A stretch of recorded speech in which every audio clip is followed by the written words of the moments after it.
Handa ka na ba? Malumanay na tanong ni Lukia habang papalapit siya sa akin. Mula sa picture frame na hawak ko, inilipat ko ang aking tingin sa matalik kong kaibigan. Tahimik siyang pumasok sa aking silid, may tipid ng ngiti sa kanyang mga labi.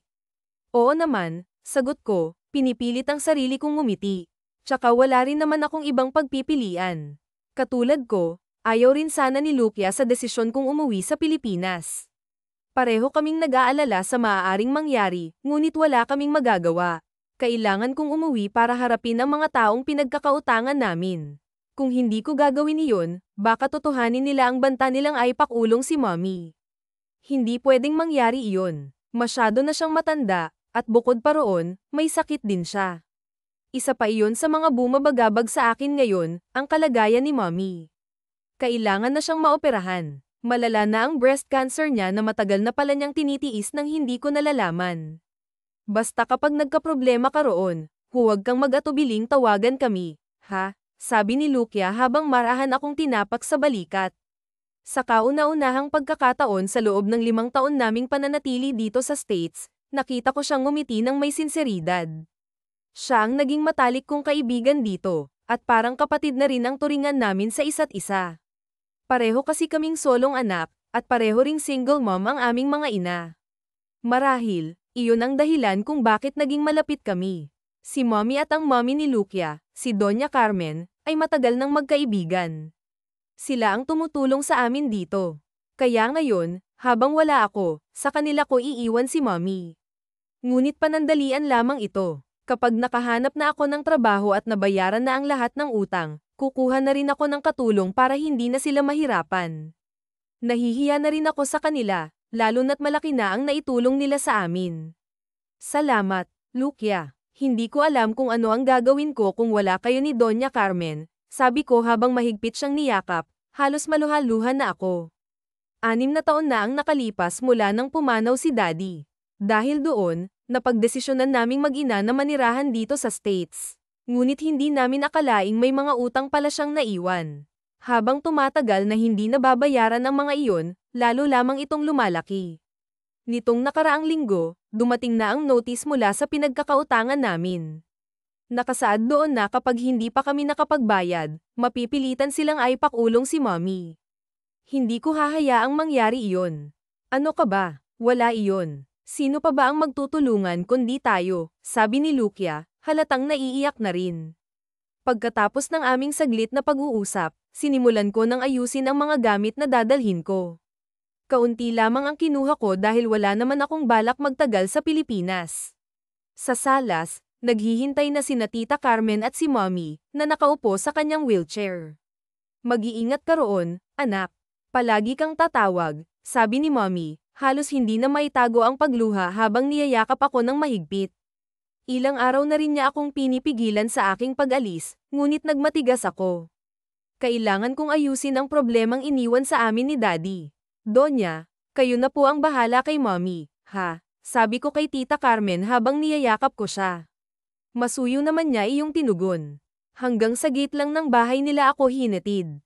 Hindi ko na sila pinayagan pang ihatid ako sa airport dahil alam kong lalo lang magiging mahirap ang aming paghihiwalay. Habang nasa loob ng taxi, hindi ko mapigil ang umiyak ng tahimik. Ito ang unang beses na magkakalayo kami ni Mommy. Ayoko mang mangyari ito, ngunit kailangan. Kailangan kong gawin ito para sa ikatatahimik namin ni Mommy. Pagkababa ko ng eroplano, malalim akong napabuntong hininga habang nililibot ng aking tingin ang paligid. Nandito ka na sa Pilipinas, Isabela. Mag-isa ka lang kaya kailangan mong maging matatag. Mapait akong ngumiti at naglakad palabas upang maghanap ng masasakyan. Sa Red Villa ako ibinaba ng tricycle na sinakyan ko, ang dating lugar na tinitirhan namin dito sa Pilipinas. Hindi iyon ipinagbili ni Mommy dahil baka raw maisipan naming bumalik dito at magkaroon kami ng matutuluyan. Tama siya, ngunit sa pagkakataong ito, mag-isa na akong bumalik. Habang naglalakad ako papasok ng villa, hindi ko maiwasang magmasid sa paligid. Tahimik ang lugar, ngunit kapansin-pansin ang mga pagbabago. Marami nang nadagdag na mga bahay, at mas gumanda ang paligid. Nagmukha itong mas maayos at mayaman, marahil dahil sa mga bagong residente. Mukhang cruise mahigpit din sila sa seguridad dahil 3 security guard ang nakabantay sa entrance. Mabuti na lamang at may dala akong ID, kung wala, malamang hindi ako nakapasok. Pagdating ko sa aming bahay, hinihingal akong napayuko sa harap ng nanggain-galawang na gate. Nasa pinakadulo ng villa ang aming bahay kaya mas lalo itong tahimik. Kaagad akong pumasok, at ang sumalubong sa akin ay mga alikabok at sapot. 5 taon kaming nawala kaya hindi na ako nagtaka. Bagamat luma na ang bahay, tirahan pa rin ito. Konting linis lang at maibabalik din ang dating ganda nito. Dumiretso ako sa dati kong kwarto. Sa sobrang pagod, agad akong nakatulog. Madilim na ang paligid nang magising ako. Ramdam ko na rin ang pananakit ng aking sikmura. 7:00 na pala, bulalas ko nang mapatingin sa aking cellphone. Kaya pala gutom na ako. Kaagad akong bumangon at nagtungo sa kusina. 2 palapag ang bahay namin, at may kalakihan ito dahil dati naman kaming may kaya. Habang naglalakad, napahawak ako sa aking noo nang ma-realize ko na kara-rating ko lang at malamang, wala talagang pagkain dito. Wala rin akong dalang kahit ano. Hay, naman talaga, saan kaya ako bibili? Mukhang wala namang tindahan dito, at yayamanan pa ang mga kapitbahay ko. Naiinis kong sabi sa sarili habang bumalik sa sala at pabagsak na naupo sa maalikabok na sofa. Napatingin ako sa bintana, may isa akong malapit na kapitbahay dito dahil sa dulo ng village, 2 lang ang bahay. Ang isa ay pag-aari ng mga Ramirez. Ngunit hindi ko alam kung sila pa rin ang nakatira doon. Bukod pa roon, wala na akong balita sa kanila, lalo na kay Nicola. Kaagad kong ipinilig ang ulo ko nang maalala ang nakaraan namin. Hindi ko na dapat siya iniisip. Siguradong nakalimutan niya na rin ako. Naputol ang aking pagmumuni-muni nang makarinig ako ng mga katok mula sa pinto. Katok, tanong ko sa sarili. Sino naman kaya ang magiging bisita ko ng ganitong oras? Wala naman akong kaibigan dito. Nang hindi tumigil ang mga katok, nagpasya akong buksan ang pinto. Isang matangkad at gwapong lalaki ang tumambad sa akin. Hay, bati niya sabay ngiti. Mukha naman siyang mabait. Sino ka? Tanong ko, bahagyang kunot ang noo. Anong kailangan mo? Mahigpit ang ginawa kong paghawak sa pinto, handa akong isara ito kung sakaling may masama siyang gawin. Alam ko kasing bagong dating ka lang, kaya naisip kong baka gutom ka, nakangiti niyang sagot habang itinataas ang 2 Tupperware na naglalaman ng kanin at afritada. Kaagad kong naamoy ang masarap na aroma ng afritada, at naramdaman ko ang muling pagsakit ng aking tiyan. Gutom na talaga ako. Sino ka muna? Tanong ko ulit, kahit pa gustong-gusto ko nang kunin ang pagkain. Hindi pa rin tama na magtiwala agad sa isang estranghero. Napailing siya habang marahang kinamot ang gilid ng kanyang kilay. Gabriel Cruz, kaibigan ni Nicola. Diyan kami nakatira, sa tabi lang ng bahay niyo. Kaagad na nagsalubong ang aking kilay nang marinig ang pangalan ni Nicola. Kung ganun, doon pa rin sila nakatira. Pinapabigay niya ba ito? Tanong ko ulit, bahagyang nag-aalangan. Hindi kasi maganda ang huling pagkikita namin. Pinahiya ko siya noon sa plaza, kaya sigurado akong galit na galit siya sa akin. Pero anyway, matagal na naman iyon, baka bumait na siya, dagdag ko, pilit na binabalewala ang alaala ng nakaraan. Muli na namang kinamot ni Gabriel ang kanyang batok, halatang naiilang. Hindi ang totoo, ayaw niya akong dalhan ka nito. Ako lang ang nagpilit, naisip ko kasi baka wala kang pagkain. At salamat. Hindi ko na siya pinatapos. Agad kong kinuha ang Tupperware mula sa kanya. Kahit ngayon ko lang siya nakita, mas may tiwala pa ako sa kanya kaysa kay Nicola. Never ko na yatang pagkakatiwalaan ang lalaking iyon. Pagpasok ko sa bahay, kaagad kong nilantakan ang pagkain. Hindi ko alam kung gutom lang ba ako o sadyang masarap ang pagkakaluto ng afritada. Pero naubos ko iyon lahat nang hindi ko namamalayan. Nang matapos akong kumain, agad ko ring hinugasan ang pinaglagyan at napagpasyahang bukas ko na lang ito isusuli. Dahil hindi pa ako inaantok, nagpasya akong maglinis ng bahay. Napakaraming alikabok at sapot, ngunit alam kong sa kaunting tiyaga, maibabalik ko rin ang dating ganda ng lugar. Bukas, pupunta rin ako sa Rosales Company, ang pinagkakautangan ni Daddy. Magbabayad ako ng kalahati ng utang at makikiusap kung maaari itong hulog-hulugan. Kinabukasan, maaga akong gumiyak. Matapos makapag-ayos ng sarili, binitbit ko ang Tupperware upang aisalay ito bago ako umalis. Pagdating ko sa tapat ng asul na gate ng bahay nila Nicola, bigla akong napahinto. Hindi ko maintindihan kung bakit biglang bumilis ang tibok ng puso ko. Kumalma ka nga, Isabela, mahina kong pagsaway sa sarili. Pinakalma ko muna ang sarili bago ko pinindot ang doorbell. Nakatatlong pindot na ako ngunit wala pa ring lumalabas.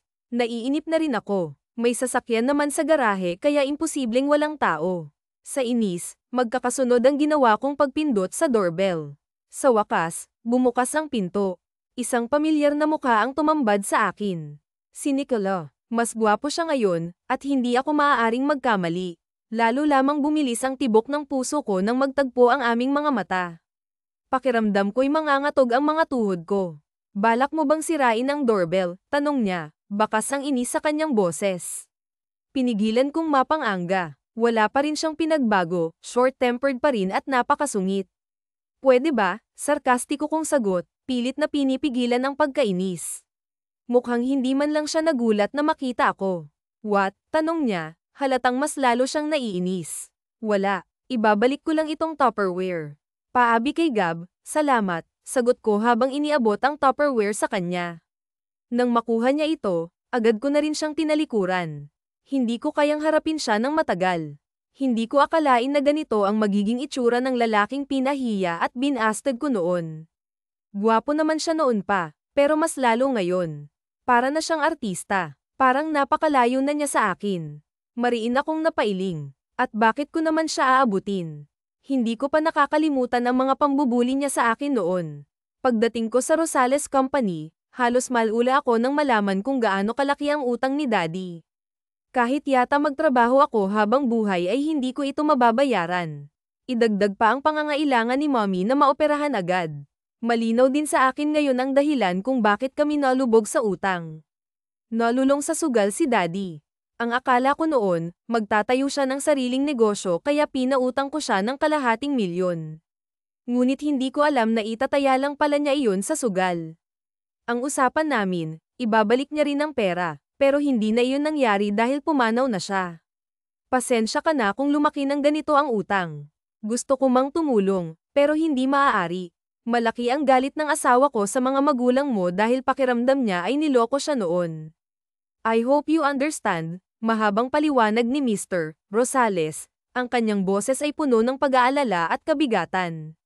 Marahan naman akong tumango, kahit paramdam ko ang bigat ng sitwasyon. Umabot na sa 5 milyon ang utang dahil na rin sa interes, at halos 6 na taon na itong hindi nababayaran. Pasensya na rin po. Gagawa po ako ng paraan para makabayad. Sana po ay bigyan niyo lang ako ng ilang buwan pa, pakiusap ko, pilit na nilalabanan ng kaba at lungkot. Kinausap ko na ang asawa ko, Iya. Pumayag siya na bigyan ka ng 3 buwan. 3 buwan lang? Sagot niya, mabigat ang bawat salitang binitiwan niya. Parang gumuho ang mundo ko sa narinig. 3 buwan. Saan ko kukunin ang ganoon kalaking halaga sa loob ng ganoong kaikling panahon? Kapag hindi ko ito nabayaran, si Mrs. Rosales na mismo ang makakaharap ko, at may posibilidad pang makulong si Mommy. Pakiramdam ko ay gusto ko na lang umiyak. Naiwan ko ang trabaho ko sa Amerika, malaki ang sahod ngunit hindi pa rin sapat.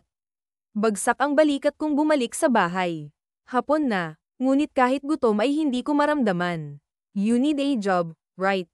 Natigilan ako sa pagbubukas ng gate nang marinig ko ang pamilyar na boses mula sa likuran ko. Napalingon ako at nakita si Nicola. Ano na naman kaya ang pakay niya? Bagot kong hinarap siya, at bahagyang napataas ang kilay ko nang makita ang pamilyar na ekspresyon ng kanyang mukha. Napakasungit niyang tignan, parang isang terror na guro. I have a proposal for you na alam kong hindi mo matatanggihan dahil kailangan mo ng malaking pera, sabi niya, diretso at puno ng kumpiyansa. Bakit mo alam? In-stock mo ba ako? Tugon ko, sabay taas ng kilay. Teka, hindi ka pa ba nakaka-move on sa pambabasted ko noon? Sagot niya, may halong pang-aasar. Matagal ko nang nakalimutan ang nakaraan, malamig kong sagot. Nandito lang ako dahil mukhang kailangan mo ng tulong. That's it. I rolled my eyes at sinagot siya, hindi ko kailangan ng tulong mo. 1 million monthly. Depende pa yun sa galing mo, seryoso niyang sabi. Wait, what? Para akong nabingi sa narinig. Hindi makapaniwalang tinignan ko siya. Ang lalaking laging galit sa akin at mainit ang ulo ay nandito ngayon, nag-aalok ng trabaho, 1,000,000 kada buwan. Pilyo siyang napangisi habang tumatango-tango. Just be my bed warmer. Ramdam ko ang pag-akyat ng dugo sa ulo ko. Sira ulo ka pala, eh. Tingin mo sa akin bayarang babae, sanggol ko, kulang na lang ay sapakin ko siya. I didn't say that. Besides, sa akin ka lang naman magpapabayad, sagot niya. Tila wala pa ring pakialam sa galit ko.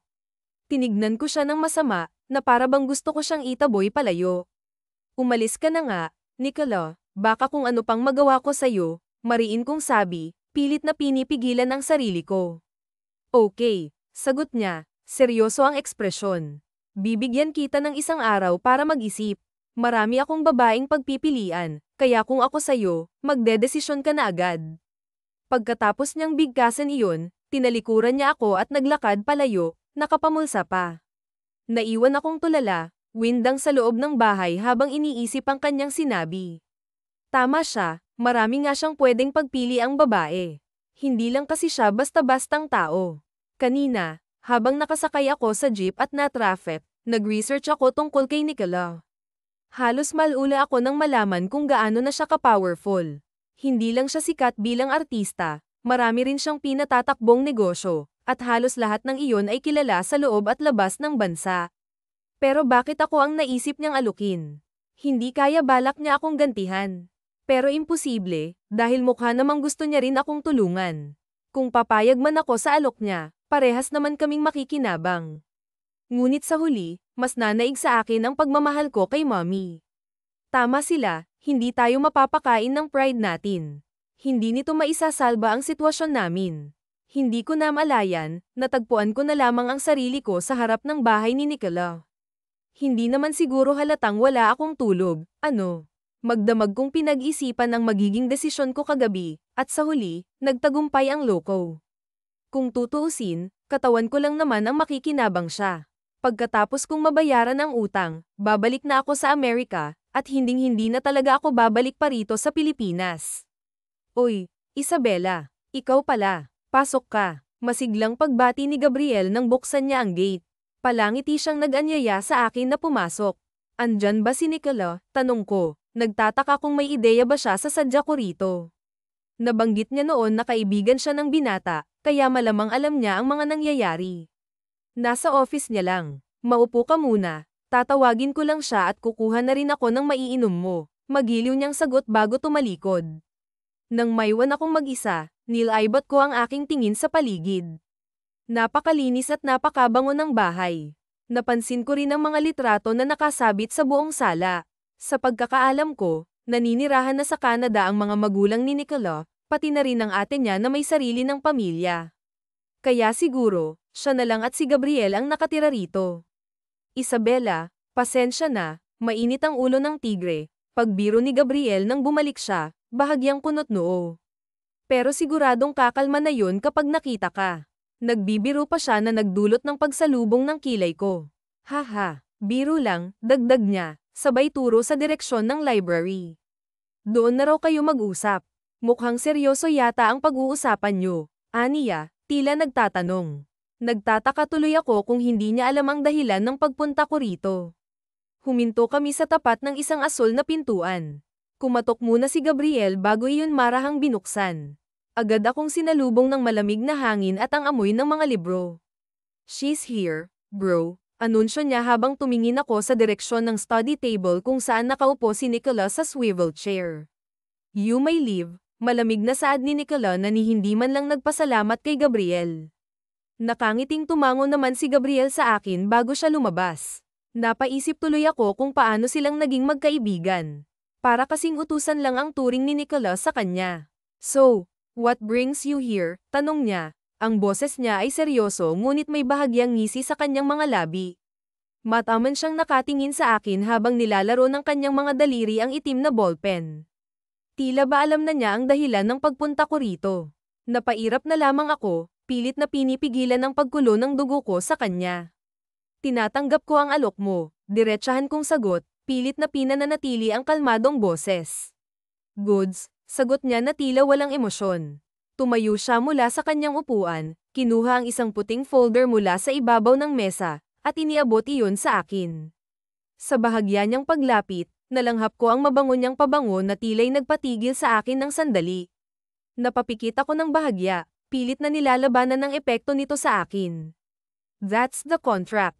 Pwede mo nang pirmahan, aniya, diretso at walang paligoy-ligoy. Sa muling pagmulat ko ay nakaupo na uli siya at salubong na ang kilay na nakatingin sa akin. Nahihiya tuloy akong nag-iwas ng tingin. Bago pumirma ay binasa ko muna ang mga nakalagay sa kontrata. Inuulit ko, wala akong tiwala sa kanya, maganda na yung nag-iingat. Saka nakakapagtaka rin ng malaking halagang ibabayad niya sa akin. Ano yun? Para sa init ng katawan handa siyang magwaldas ng milyon. At sa akin pa talaga.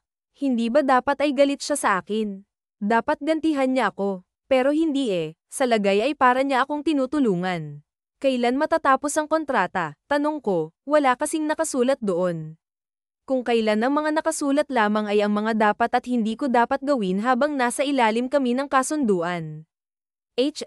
Nakangising nakapangalumbaba siya sa table at tila'y nag-iisip habang nakatingin sa akin. Hindi ko tuloy maiwasang may lang. Siguro kapag pinagsawaan na kita. Hindi makapaniwalang tinignan ko siya. Kailan yon? Natawa siya sa naging reaksyon ko. Lalo lang tuloy akong naasar sa kanya. Teka, pinagtitripan niya lang yata ako Hindi ako nakikipagbiruan, Nicola. Do I look like one? Sumandal siya sa pagkakaupo, kinagat-kagat ang ballpen. But don't worry, madali lang naman akong magsawa. Pumirma ka na, marami pa akong gawin. I rolled my eyes. Fine. Kinuha ko ang ballpen, akma ako ng pipirmahan ng hawak ko nang bigla akong may maalala. Kailan pala ako titira dito? Nakasaad din kasi sa kontrata na kailangan naming magsama sa iisang bubong para madali niya lang akong magagamit kapag nakaramdam siya. Lukyaihim kong nakagat ang labi ko sa isiping yon at hindi ko maiwasang makaramdam ng konting kirot. Oras na para pirmahan mo yan, tugon niya sa papel na nakatingin. Marahan na lang akong napatango bago tuluyang pinirmahan ng papel. Pagkatapos pumirma ay agad na rin akong nagpaalam sa kanya para kunin ang kaunti kong gamit sa bahay. Nakasalubong ko pa sa sala si Gabriel na bahagya pang nagulat nang makita ako. Oh, aalis ka na kaagad. Saglit naman akong natigilan sa tanong niya. Wala ba talaga siyang alam sa magiging setup namin ni Nicola? Ikaw, kailan ka alis? Tanong ni Nicola na hindi ko namalayang nakasunod na pala sa akin. Nang lingunin ko siya ay seryoso na naman ang mukha niya habang nakapamulsa. Ouch, pre. Pinapalayas mo na talaga ako, wika naman ni Gab na bahagya pang nakahawak sa dibdib niya. Hindi ko na lang sila pinansin, dumiretso na ako palabas ng bahay. Alam ko namang nagbibiroan lang sila, bahala sila dyan. Unang araw ko dito sa bahay ni Nicola at hindi ko alam kung papaano akong gagalaw. Ngayon ko lang din nalaman na kami lang pala dalawa dito. Si Gab ay minsan lang pumunta rito pati na rin ang naglilinis nitong bahay. Mas lalo pang dumagdag sa kabang nararamdaman ko ay ang isipin na posibleng mamayang gabi na magsisimulang trabaho ko sa kanya. Hindi naman na ako pwedeng umatras dahil nakuha ko na unang sahod ko ngayong buwan, na ipadala ko na rin kay nanay para maumpisahan na ang operasyon ni mommy. Hiling ko na lang na sana maging maayos ang operasyon. Aalis ka. Kasalukuyan akong nandito sa labas nang makita kong pababa ng hagdan si Nicola na mukhang aalis. Saglit naman siyang tumigil at masungit akong tinignan. And so, taas kilay na tanong niya. Suplado, saan ka pupunta? Walang nakalagay sa pinirmahan mong kontrata na makialam sa buhay ko at lalong wala ring nakasulat doon na kailangan kong ipaalam sa iyo mga pupuntahan ko, tugon niya bago nagpatuloy sa paglabas. Naiwan naman akong tulala at hindi makapaniwala sa narinig. Tama nga naman siya, wala nga namang ganun sa kontrata, pero bakit nasasaktan ako? Bakit parang feeling ko pinapamukha niya sa akin na wala talaga akong karapatan at siya lang ang may karapatan sa akin? Sa halip na isipin pa ang sakit na nararamdaman ay pinili ko na lang na aliwin ang sarili ko at naghanda sa maaaring mangyari mamaya. Nanood na rin ako para naman may alam ako sa mga gagawin ko mamaya. Naalala kong sinabi niya sa akin na maaari lang akong magtagal kapag ginalingan ko kaya dapat lang na ngayon pa lang ay handa na ako. Pilit kong inaalis sa isip ko mga katagang palaging sinasabi sa akin noon ni mommy na dapat daw sa lalaking mapapangasawa ko lamang iaalay ang aking katawan. Hindi naman nakasi importante sa akin yun ngayon, Ang mas importante ay ang paggaling niya at pati na rin na makabayad kami sa utang para makabalik na rin kami sa normal naming buhay. Tsaka wala rin naman sa isip ko ang pag-aasawa. Habang nanonood ay hindi ko maiwasang kabahan. Iniisip ko kung ganon din ba kalaki yung kay Nicola at kung ganon kalaki kakayanin ko kaya. Wala pa akong karanasan. Ni minsan hindi ko pa nasubukan kaya't hindi ko alam kung papaano ako aakto mamaya sa harap niya. Alas akong napatay yun nang makitang ginawa ng babae sa video. Nanlalaki ang mga mata ko habang nakatingin sa laptop pagkway na patakip sa aking bibig, isinubo lang naman kasi ng babae yung sa lalaki. Bakit may ganon? Gagawin ko rin ba yun? Tanong ko sa aking sarili. Niwala na akong marinig sa paligid kung hindi ang malakas na kabog ng dibdib ko.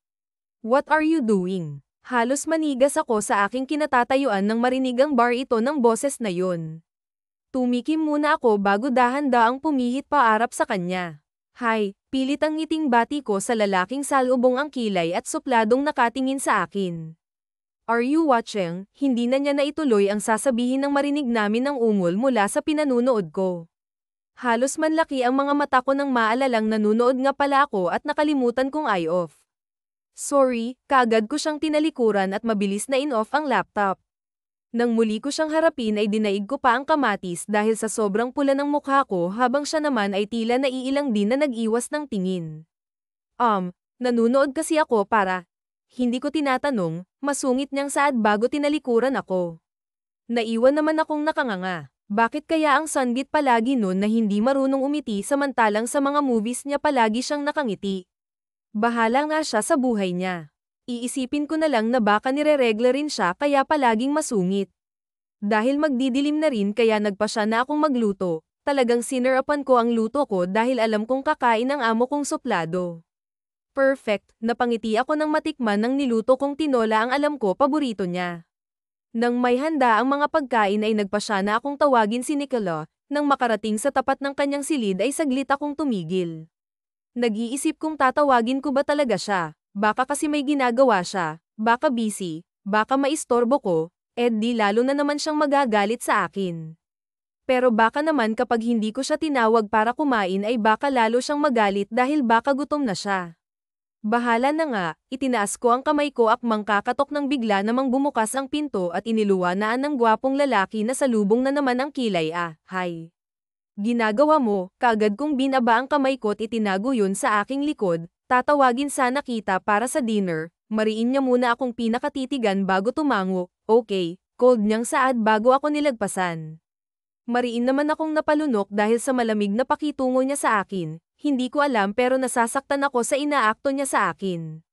Nang sundan ko siya sa kusina ay tahimik na siyang kumakain kaya medyo nakahinga ako ng maayos at least kinain niya yung luto ko at dahil kumakain na naman siya nagpa siya na lang akong magpunta muna sa sala baka mawalan pa siya ng gana kapag nakita ako. Saan ka pupunta? Natigil ako sa paglalakad nang bigla siyang magsalita nang lingunin ko siya sa kinakain niya siya nakatingin, sa salas lang muna. You're not going to eat. Hindi ko alam kung tama ba ang narinig ko baka kasi nabibingi lang ako. Bakit niya naman ako gugustuhing makasabay mamaya na lang busog pa naman ako, pagsisinungalin ko o baka naman may lason ang niluto mo kaya ayaw mong kumain hindi makapaniwalang tinignan ko siya. Nilinggan niya naman ako na nakataas ang kilay na pangiwi tuloy ako bago tumango, sabi ko nga kakain na ako kaagad akong naupo sa harapan niya at kumuha ng pagkain na siyang kinakain niya rin para naman hindi niya na ako pag-isipan ng masama buwisit na totoo gawin ba naman akong kriminal pwede namang sabihin na gusto niya lang akong makasabay kumain. Hindi ko tuloy maiwasang mapangiti sa isiping yun. Why are you smiling Gulat ko siyang tinignan, nakangiti ba ako pag mamaang-maangan ko habang hawak ang dalawa kong pisngi, hindi naman naguni-guni mo lang yun. Hindi na lang ako umimik pa at nagpatuloy na lang sa pagkain hindi ko alam kung gutom ba ako o masaya lang ako kaya marami akong nakain pagkatapos kong kumain ay kaagad na akong nagligpit habang si Nicola naman ay nagtungo na sa sala siguro ay manonood ngayon. Habang naghuhugas ay muling bumalik ang kaba ko nang maalala ang pinanood ko kanina ay ngayon na baka kami magsisimula kinakabahan talaga ako dahil sa salalim ng iniisip ko, hindi ko na malayang tapos na pala ang mga hinuhugasan ko. Samandal muna ako sa sink habang pinag-iisipan kung dapat ko bang itanong kay Nicola kung ngayon na ba kami magsisimula. Nai-stress na talaga ako. Marahas akong napabuntong hininga. Ilang minuto ko pang kinalma ang sarili ko bago nagpas siyang lumabas ng kitchen. Sa salas ay naabutan ko pa si Nicola na seryosong nanonood ng NBA. Tumikim ako upang agawin ang atensyon niya. Hindi naman ako nabigo dahil nagtatakang nilinggan niya ako. Maliligo lang ako, saad ko dahilan para kumunat ang noo niya. Lukyolo pa yatang nagtaka. Tinatanong ko ba, mariin akong napapikit. Sabi na nga ba, susinjitan na naman ako eh. Wala lang, life update. Ang ngiti ko'y nauwi sa pagniwi. Tamad niya lang akong tinignan. You know what, pwede mo namang gawin lahat ng gusto mo, huwag ka lang lalabas ng bahay na ito. Nakalagay sa kontrata na hindi ka pwedeng lumabas ng walang pahintulot ko. Sabi ko nga, pinigilan kong mapang-anga. Hindi ba siya pwedeng magsalita ng maayos? Daig niya pang yelo sa sobrang lamig. At huwag ka na magpuyat dahil maaga tayong aalis bukas, ha? Saan tayo pupunta? May shooting bukas for my upcoming movie, may kalayuan kaya naisipan ko na lang na isama ka. Why? Ayaw mo, hindi magkakasunod akong napailing. Good. Now go upstairs and please huwag mo na sabihin sa akin ang mga gagawin mo dahil wala naman akong pakialam, yun lang at ibinalik niya na sa TV ang paningin. Saglit naman akong natulala sa sinabi niya. Kung ganun, ibig sabihin bang hindi pa namin gagawin ngayon? What? Tanong niya nang mapansing nakatayo pa rin ako. Itatanong ko lang sana kung huminga ako ng malalim pilit inaalis ang bara sa aking lalamunan. Kay kung, paano ko ba sasabihin? You're wasting my time here, Isabella. Hindi pa ba tayo magtugtog? Mariin akong napapikit ng mapansing napalakas ang pagkakasabi ko noon, tuloy ay napanganga sa gulat si Nicola tila hindi makapaniwala sa narinig, pero saglit lang yun dahil kaagad yung napalitan ng pilyong ngisi. Bakit? Hindi ka na ba makapaghintay? Napaatras ako nang tumayo siya at dahan-daang lumapit sa akin. At sigurado ako, papusok na naman ang sobrang pula ng mukha ko ngayon. I didn't know that you are wild, Isabella. Halos magtasan ng balahibo ko nang tuluyan na siya makalapit sa akin. Ang kaninang malamig niyang tingin ay napalitan ng tila ng aakit na tingin. Gagey, malakas ko siyang naitulak at mabilis na pumanhik sa taas. Kinaumagahan nga ay maaga kaming gumayak ni Nicola. Mga importanteng gamit lang ang dinala ko. Sabi niya kasi na baka abutin kami doon ng 1 linggo. Gusto ko sanang itanong kung saan yun, medyo na-excite kasi ako kaso baka sanjitan na naman ako so huwag na lang. Saglit din naming hinintay ang van na susando sa amin. Halos mamangha ako nang makita ko kung gaano kaganda at kalawak ang loob ng itim na van. Hindi na ako magtataka kung sabihin niyang pag-aari niyang van na ito, sa sobrang yaman ba naman niya. Kahit hindi siya mag-artista ay mayaman talaga siya sadyang pangarap niya lang talaga ang mag-artista. Bagay din naman sa kanya dahil napakagwapo niya. Sa pagkakaalam ko pa ay palaging action move ang pinagbibidahan niya, bagay din mukha siyang maangas. Sa napanood ko pang movie niya ang galing niyang humawak ng barrel at ang hot niya lalong tignan. Halos 5 oras din ang naging biyahe bago kami nakarating sa destinasyon. Huminto ang van sa napakalaking parking lot nang bumaba ako ng sasakyan ay kaagad akong sinalubong ng sariwang hangin. Amoy pa lang ng hangin ay alam kong malapit lang kami sa dagat. Hindi nga ako nagkamali dahil paglabas pa lang namin ng parking lot ay bumungad sa akin ng malawak at malinis na dalampasigan. Payapa ang asol na dagat sa sobrang linis ay aakalain mong walang naliligo doon, pero mukha ngang walang naliligo. Wala kasi akong makita kahit isang naliligo doon.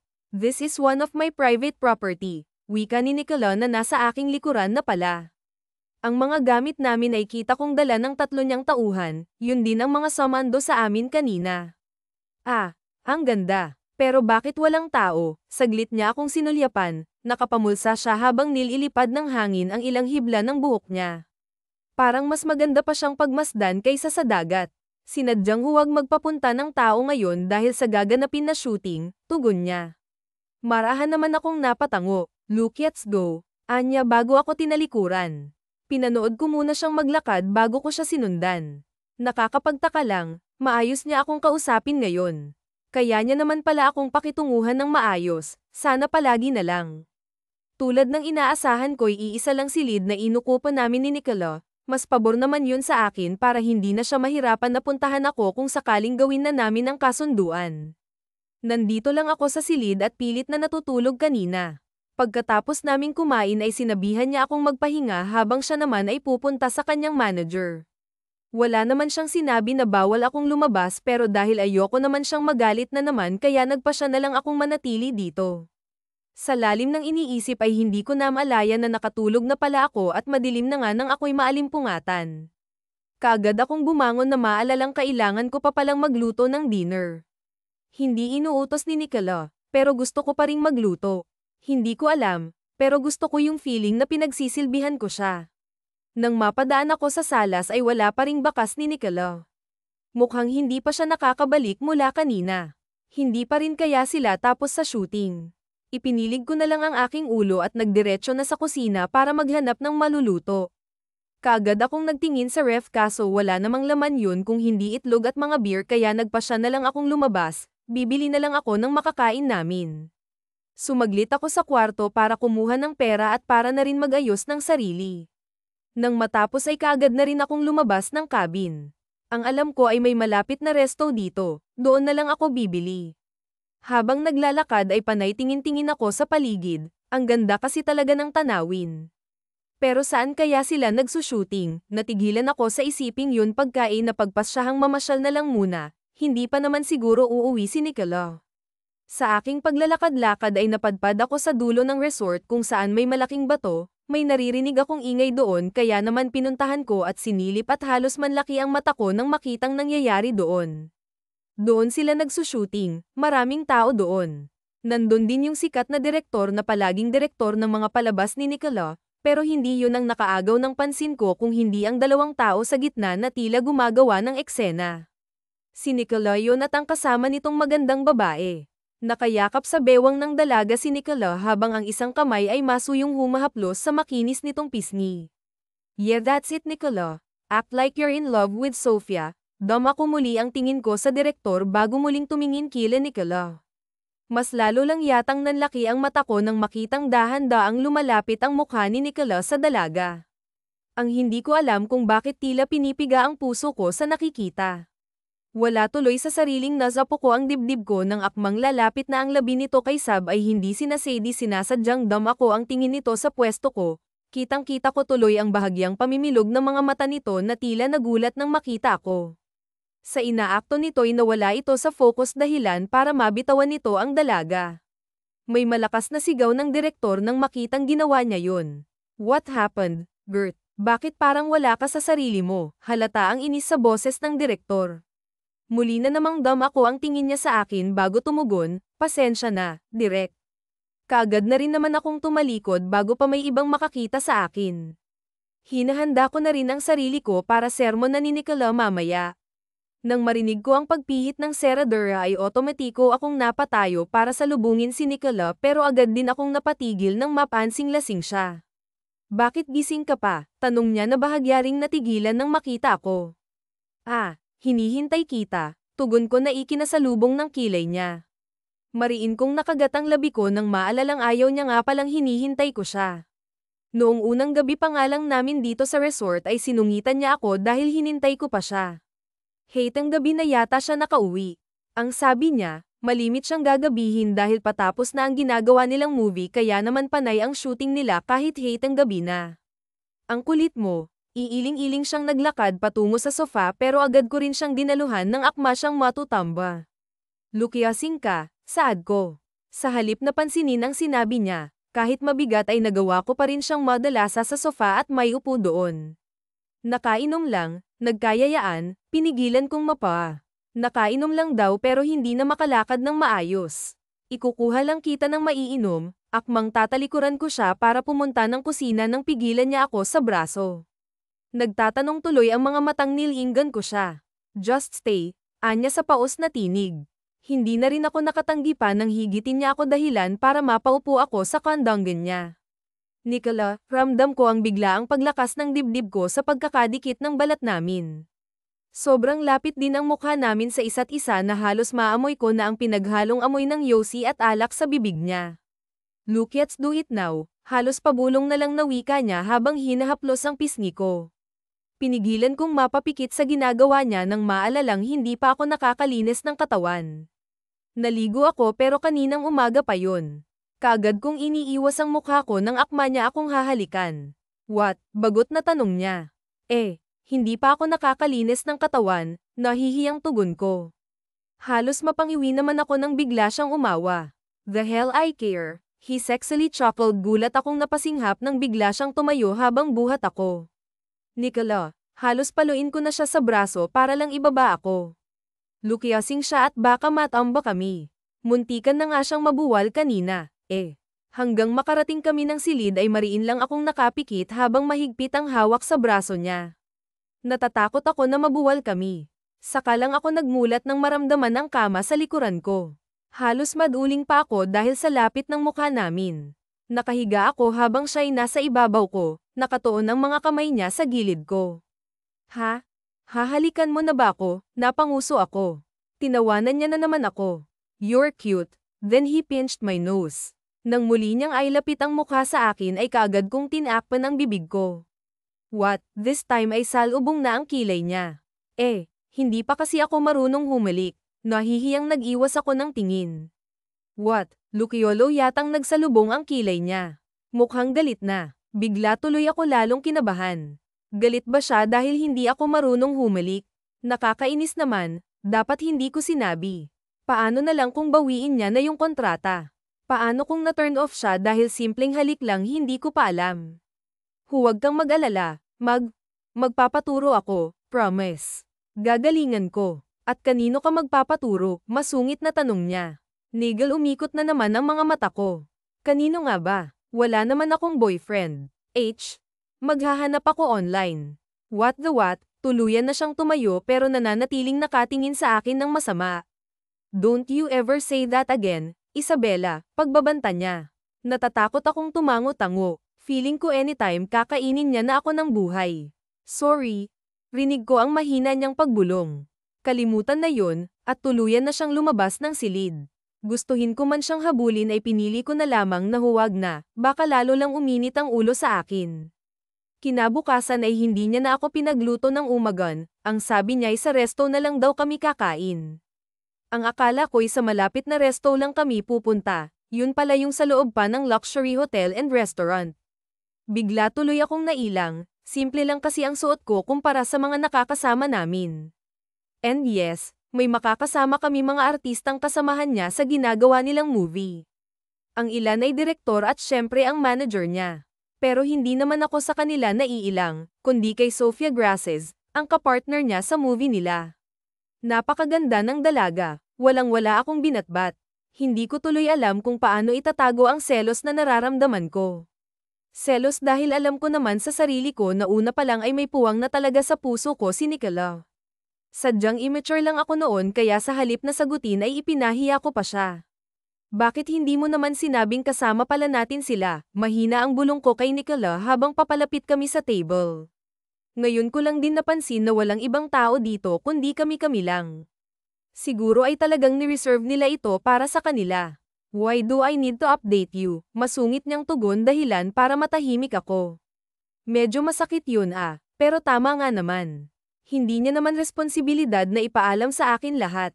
Sino ba naman kasi ako? Hey, you're finally here, matamis kaagad ang ngiti ni Sofia nang makita siya. Agad din siyang nilapitan nito at hinalikan sa pisngi.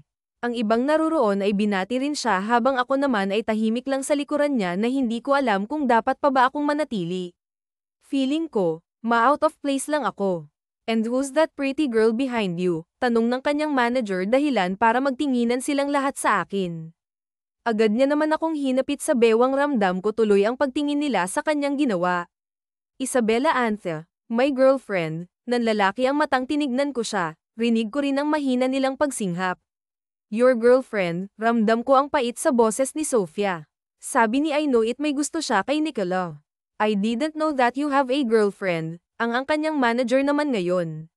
Alam nyo na, parang wala lang natugon ni Nicola, parang wala lang sa kanya ang gulat sa aming mga mata samantalang ako'y halos atakihin na sa sobrang lakas ng kabog ng dibdib ko. Ay nalalayan niya pa akong maupo, hanggang sa aming pagkain ay todo alalay siya sa akin. Sa mga oras na iyon ay hinihiling ko na lang na sana bumilis na ang oras. Habang nagkikwentuhan sila ay tahimik lamang akong nakikinig. Napag-alaman ko na last shooting na pala nila mamaya. Ba't hindi mo siya isama mamaya sa shooting para may inspirasyon ka? Napatigil ako sa pagkain nang marinig si Sab na aga ko na naman tuloy ang atensyon nila. Hindi ko alam kung ano bang sasabihin ko, kaya tipid ko na lang silang nginitian. Kakaiba ang ngiti ni Sofia at hindi ko alam kung bakit bigla akong nakaramdam ng inis sa kanya.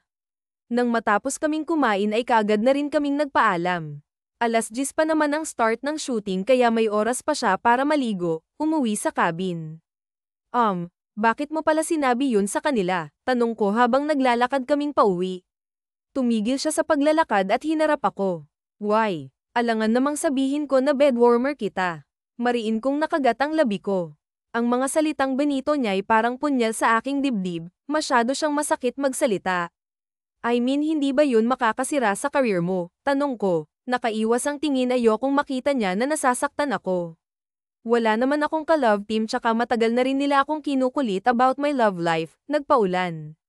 Don't worry, hindi ako gagawa ng bagay na ikakasira ng career ko, nakangiting sinulyapan niya ako at pagkway nagpatuloy na sa paglalakad. Ako naman ay naiwang malakas ang kabog ng dibdib. That smile, paano pa ako nito makakaahon? Hulog na ako eh. Isinama na nga ako ni Nicolas sa last day ng shooting nila.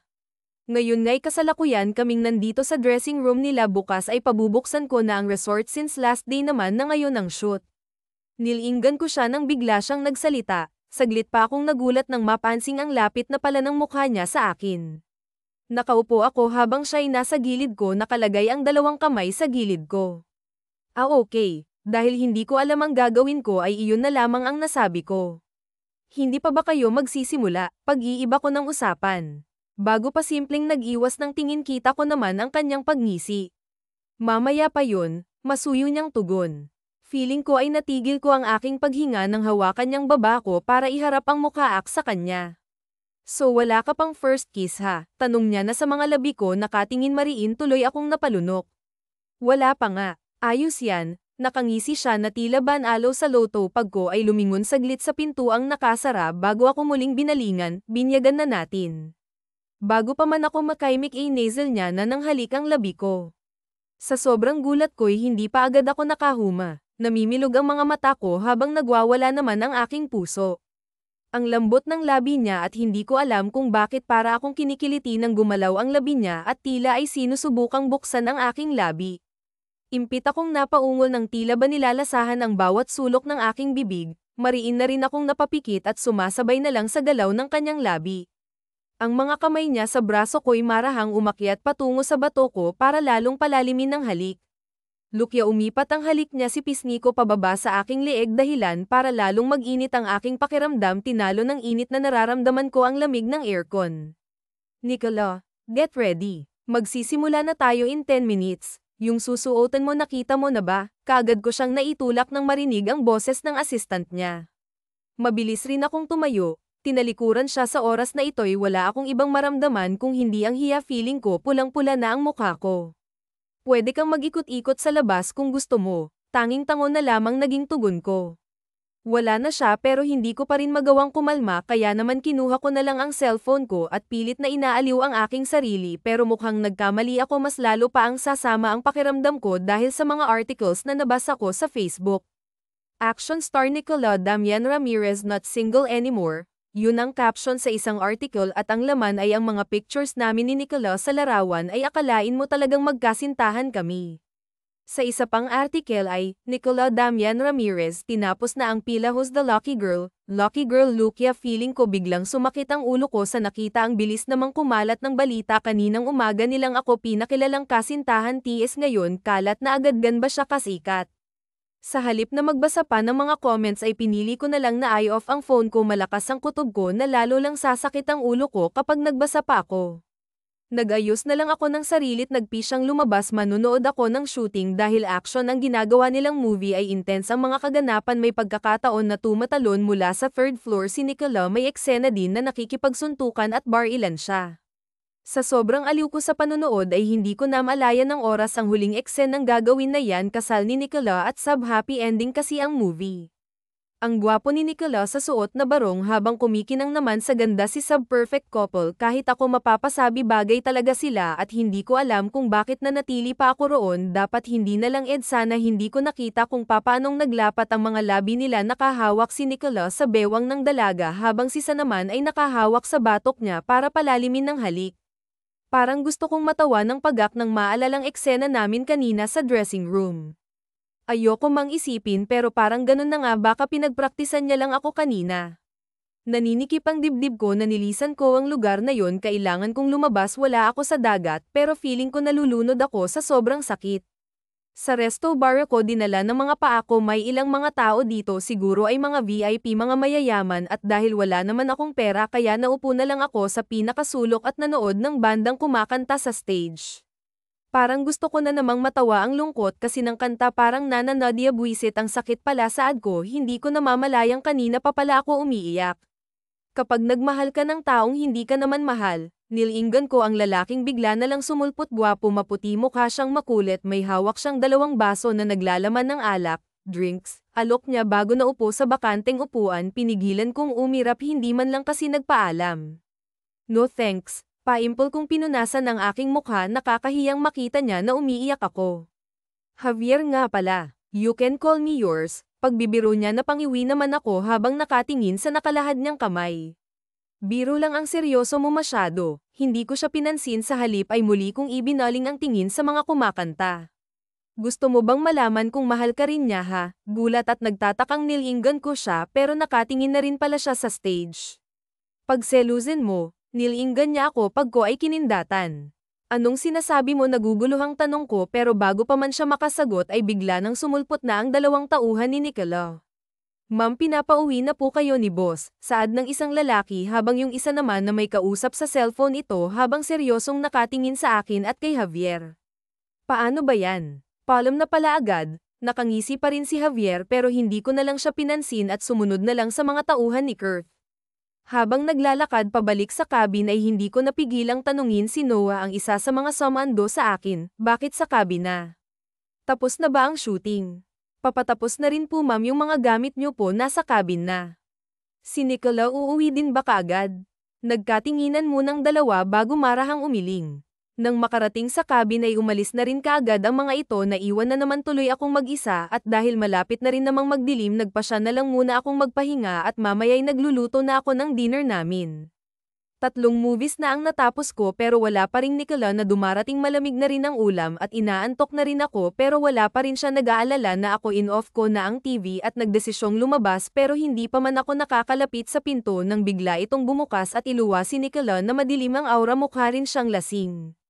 Nicola, hindi ko maiwasan kabahan sa klase ng tingin niya sa akin iling ko'y may nagawa na naman akong hindi niya nagustuhan hindi niya ako pinansin sa halip ay inilak niya ang pinto at naglakad para lagpasan ako.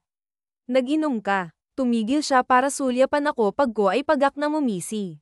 Hindi ba't ikaw ang nakipag-inuman sa kung sinong lalaki lang ha? Bahagyang nagsalubong ang kilay ko.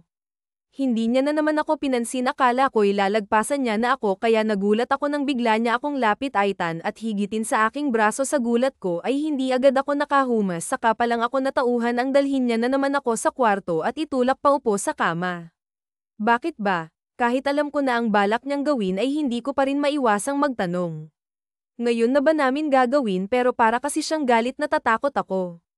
Hindi siya sumagot sa halip ay tinulak niya ako pahiga bago pumababaw sa akin hindi na rin ako nakaiwas pa ang sila niya na ako ng halik mapusok at malalim ang ginagawa niyang paghalik tingaba nagmamadali siya ang mga kamay niya ay naglulumikot na sa aking katawan ang kabang nararamdaman ko tuloy ay nahaluan na ng init ng katawan dahil sa sarap ng sensasyong nararamdaman ko ay hindi ko na namalayan na naalis niya na pala ang aking saplot saglit siyang tumayo upang pagmasa ng kahuberin ko at dahil maliwanag ay malaya niyang nakikita ang bawat sulok ng katawan ko nahihiyang nag-iwas na lang ako ng tingin saka ko lang siya muling tinignan nang maghubad din siya ng suot niya mabilis na nag-init ang mukha ko makitang nasa pagitan ng hita niya muling nanambalik ang aking kababahagya pa akong napaatras nang humakbang siyang papalapit sa akin.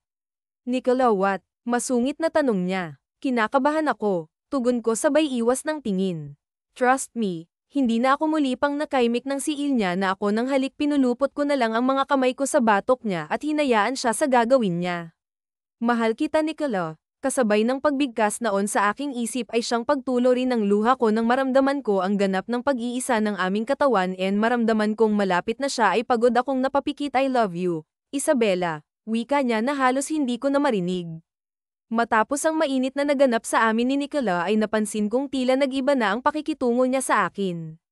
Hindi na siya nagsusungit, nakikita ko sa mga mata niyang nag-aalala na rin siya sa akin at kahit ayoko yung bigyan ng dahilan ay hindi ko naman mapigilan ang sarili ko. Nagtagal pa rin kami ng 1 buwan dito sa resort. Noong nakaraang araw ay nakausap ko si Gab, nag-leave pala daw sa trabaho si Nicola para manatili pa rito at kung anong dahil yan, hindi ko alam. Baka gusto lang magpahinga sa stress tsaka sa pagiging hardworking niya, deserve niya talagang mag-unwind. Dahil maaga pa lang ay nagpasya na lang muna akong maglakad-lakad sa tabing dagat. Ilang araw pa lang simula nang pabuksan muli ang resort, pero dagsa na agad ang mga tao, karamihan pa sa kanila yung mga kabataan. Nahirapan pa nga akong maghanap ng bakanteng kubo dahil halos lahat ay may umuukupa na. Sa pinakadulo na ako nakahanap ng kubo, good thing dahil kokonti lamang ang tao doon. Bago tuluyang pumunta sa kubo ay dumaan muna ako sa nagtitinda ng mga kakanin since kape lang naman ang inalmusal ko kanina. Noong magising kasi ako ay wala na si Nicola, pero may iniwan siyang breakfast, hindi ko lang nagawang kainin dahil bigla na lang sumama ang sikmura ko nang maamoy ko ang bawang na nakahalo sa sinangag. Dahil may nauna sa aking customer ay naghintay na lang muna ako sa gilid. Sakto pa na may dumating pang 5 kababaihan, kaagad akong napatungo nang mapatingin sila sa gawi ko. Kita ko pang nagbubulungan sila. Hindi ba siya yung nobya daw ni Nicola? Oo nga, hawig niya. Hindi ko alam kung bulungan pa ba yun samantalang naririnig ko naman. Hindi naman pala kagandahan, mas maganda pa rin si Sofia, mas bagay din sila ni Nicola. Baka naman kasi magaling yang mangakit, siguradong pangkama lang siya ni Nicola, hindi naman ang katulad niyang seseryosohin nun. Noang him, sobra siyang sikat para lang pumatol sa isang hindi. Ito pa ako ng maputing babae bago umirap. Babaeng wala namang maipagmamalaki, dagdag pa nito bago sila nagtawanan. Gustuhin ko mang pumatol ay pinili ko na lamang na umalis doon. Tama naman sila, pangkama lang ako. Dahil nawalan na ako ng gana ay nagpasya na lang ako na bumalik ng cabin at pilit na pinipigilang huwag maiyak. Masakit pala talagang masampal ng katotohanan. Nang makarating sa cabin ay diretso akong pumasok na sana pala hindi ko na lang ginawa. Naistorbo ko patuloy sila Nicola at Sofia. Nakahiga ang dalaga sa sofa habang nasa ibabaw niya naman si Nicola. Tila nagulat din sila nang makita ko kaya mabilis na tumayo si Nicola, diretsyong nakatingin sa akin at hindi ko mabasa kung ano bang nasa isipan niya ngayon. Sorry, hindi ko alam, malamig na pagkakasabi nito. Kaagad naman akong napaatras, akmang tatalikuran ko na sila nang muli siyang magsalita. Lukiv, Sofia, gulat akong natigilan at naguguluhang napatingin sa kanila. Malamig ang nakatingin siya sa dalagang mangiyak-ngiyak na. Alam kong hindi mo siya mahal, Nicola. Paano mo nasabi? Sarkastikong natawa siya pagkuway humakbang palapit sa akin. Sa simula pa lang si Isabela ang tinitibok ng puso ko at hindi yun nawala kahit lumipas pang maraming taon. Siya lang ang babaeng gusto kong pagsilbihan at makasama habang buhay. Sinabi niya yun habang diretsyong nakatingin sa akin. Hindi ko alam kung ano bang trip niya, pinagtitripan ba nila akong dalawa, pero hindi ko naman maitatanggi ang pag-ahon muli ng pag-asa sa puso ko. Ang mga mata niya kasi ay parang sinasabi na paniwalaan ko siya. Hindi ako naniniwala, bago pa man matapos ni Sofia ang sasabihin ay naz-island niya na ako ng halik dahilan para mapasinghap ako sa gulat. Humigpit ang hawak niya sa bewang ko habang pinapalalim ang halik at sa init na dulot nun ay wala na akong nagawa kung hindi ang pumikit at muling magpakaalis na't lahat si Sofia ay hindi pa rin niya nilulubayan ang mga labi ko. Nicola, habol ko ang paghinga ng sas kasi bitawan niya na ako. Matamis niya akong nginitian pagkuway bigla akong binuhat papunta sa silid. Nicola's point of view magaan ang pakiramdam ko nang magising kinabukasan. Kusa akong napangiti nang mapatingin sa katabi ko, mahimbing na natutulog si Isabela habang nakayakap sa akin. Hanggang ngayon hindi pa rin ako makapaniwala na nandito siya sa tabi ko. Parang noon lang ay palagi kong hinihiling na sana muli ko siyang makita. Pinapangako ko rin noon na kapag nakita ko siya hinding-hindi ko nahahayag kalalaya kami. Tila umayo naman sa akin ang tadhana nang pumayag siya sa inalok ko, hindi naman sana bedwarmer ang iaalok ko, Kasal dapat para mas lalong wala siyang kawala kaso kinain ako ng pride ko ayokong isa-spin niya na hindi ko pa rin siya nakakalimutan kaya iyon ang naging alok ko sa kanya. But now wala na akong pakialam kahit sabihin niyang hindi ko pa rin siya nakalimutan dahil kahit ipagsigawan ko pa sa buong mundo na mahal ko siya gagawin ko maniwala lamang siya. Nang gumalaw siya at nagkusot ng mga mata ay mas lalo akong ginandahan ang aking ngiti. Gusto kong pagkamulat niya ng mata ay ako agad ang masisilayan niya. Good morning, bakas ang gulat sa mukha niya nang mapansing magkalapit ang mukha namin. Umatras siya ng konti bago tinakpan ng bibig. Cute, hindi ko na siya pinigilan na bumangon siya at tumakbo papuntang CR. Natatawang bumangon na lang din ako at nagpas siyang magluto ng almusal. Buo na ang desisyon ko, simula ngayon hindi ko nalolokohin ang sarili ko. Mahal ko si Isabela at gusto kong malaman niya yun. Isabela on this point of view. Hindi ako magpakali habang kumakain, panay ang sulyap ko kay Nicola na maganang kumakain, mukha rin namang good mood siya. Is there a problem babe? Nag-aalalang tanong niya nang magtama ang tingin namin. Huminga muna ako ng malalim bago siya sinagot, humigpit din ang hawak ko sa pregnancy test na kanina lang ay nasa bulsa ko. Nitong nagdaang araw kasi pansin kong pagbabago ng mood ko, hindi pa rin ako dinadatnan kaya naisipan ko nang gumamit ng PT at hindi ko alam kung ano bang dapat kong maramdaman. Ilang araw na rin ang nakakalipas nang halikan niya ako sa harap ni Sofia. Simulaen ay mas lalo siyang naging sweet and caring sa akin, madalas na ring may nangyayari sa amin. Pero wala pa rin akong lakas ng loob na tanungin siya kung totoo ba yung mga sinabi niya kay Sofia, baka kasi pagtawanan niya lang ako, pero sa mga pinapakita at pinaparamdam niya sa akin feeling ko totoo ang lahat ng yun. Come on, SP, pinisil niya ang kamay ko na hindi ko na malayang hawak niya na pala. Mariin ko munang nakagat ang lower lip ko bago lakas loob na inilagay sa ibabaw ng lamesa ang dalawang PT. Natahimik siya saglit at kunot noong napatingin doon. Parang gusto ko nang maiyak, bakit kasi bigla siyang natahimik, nakatitig lang kasi siya doon. Ngayon ko lang din na-realize na sa tagal naming nagtatalik kahit minsan ay hindi siya nag-ingat, wala rin akong iniinom na pills kaya hindi imposibleng may mabuo nga kami. Is this real? Kinakabahan akong tumango. Huwag kang mag-alala, wala ka namang pananagutan eh. Ipinaalam ko lang sa'yo kasi karapatan mo naman tsaka kasalanan ko naman. Nakalimutan kong gumamit ng pills, hindi ko na nagawa pang ituloy ang sasabihin ko nang mabilis siyang tumayo at mahigpit akong dinaluhan ng yakap. You don't know how much you make me happy right now babe, wika niya na bahagya pang nagtataas baba ang balikat. Sobrang saya ko. Dagdag pa niya saka ko lang din na-realize na umiiyak na pala siya na maramdaman kong pamamasa ng balikat ko. Nicola, gulat ko siyang tinawag. Hindi ako makapaniwala sa naging reaksyon niya. Mabilis siyang lumayo sa akin at tumalikod pero saglit lang dahil kaagad din siyang humarap, mapula ang mga mata niya pero kababakasan naman yun ng lak at saya. Pakasalan mo na ako, Isabela ha. Hindi pa nga ako nakakahumaling. Mahal kita Isabela. Mahal pa rin kita at sa maniwala ka man o hindi, never akong nagalit sa'yo gusto ko lang paniwalaan ang sarili ko noon na hindi na kita mahal pero wala eh. Sarili ko lang ang niloloko ko kahit pigilan niya ay kusa pa ring tumutulo ang mga luha niya alam kong mahirap paniwalaan pero yun ang totoo sa 5 taon na wala ka hindi kita nagawang kalimutan. Nicola, hindi ko alam kung ano bang dapat kong sabihin, nabibilisan pa rin ako sa pangyayari. Parang kahapon lang nang alukin niya akong maging bedwarmer niya tapos ngayon ay nagtatapat na siya ng pag-ibig. Hayaan mong patunayan ko saong totoong mga sinasabi ko liligawan awan kita at iyon na nga ang nangyari wala yatang araw na hindi niya ako nililigawan araw-araw may papabulaklak at pa-surprise. Bumalik na rin kami sa villa at kumuha na rin siya ng mga makakatulong ko sa bahay dahil sabi niya bawal daw akong mapagod ngayong araw ay lilipad kami papuntang States. Naging matagumpay ang operasyon ni Mommy at balak kong iuwi na rin siya sa Pilipinas katulad ng palagi niyang hini-feeling wala na rin kaming dapat pang ikabahala dahil binayaran ng lahat ni Nicola ang utang namin sa Rosales Company pero sinabi ko naman na unti-unti ko rin yung babayaran sa kanya. Naging mainit ang pagsalubong sa amin nila Lucia at Doña Carmen. Hindi pa nga sila makapaniwala na kasama ko si Nicola Ramirez, hindi tuloy sila magkaintindihan sa pag-aasikaso sa amin. Kinagabihan pagkatapos ng hapunan ay kinausap ko si Lucio Saya para sa gagawin namin surprise proposal para kay Nicola palagi na lang kasi siyang nag-e-effort araw-araw niyang pinatutunayan ang sarili niya sa akin kahit may kasalanan din naman akong nagagawa sa kanya kaya bilang pag-antay siya naman ang iso-surprise ko. I'm happy for you, Isabella, deserve mong sumaya, parang timang na mangiyak-ngiyak na niyakap ako ni Luciosaya. Pero sana all talaga si Nicola ang mapapangasawa no.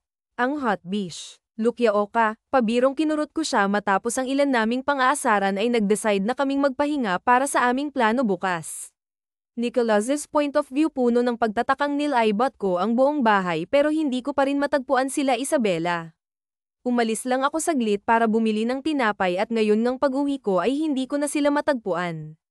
Nilagay ko muna sa table ang pinamili ko bago nagtungo sa likod bahay kung saan matatagpuan ang hardin na puno ng mga bulaklak at mayroon ding isang puno na hitik sa bunga ng bulaklak. Pagdapak pa lang ng paa ko sa hardin ay narinig ko na agad ang pag-strum ng gitara. Dumaan ako tuloy ang tingin ko sa ilalim ng puno at mula doon ay nakatayo si Isabella na may hawak na gitara. May hawak din siya mic na anumang oras ay handa ng kumanta. Hindi makapaniwalang tinignan ko siya, speechless at kasabay ng pagpatak ng luha ko ay ang pagkanta niya ng awiting Mahal na Mahal Kita. Hindi ko alam na may tinatago pala siyang talento. Habang kumakanta diretso lang siyang nakatingin sa akin na parang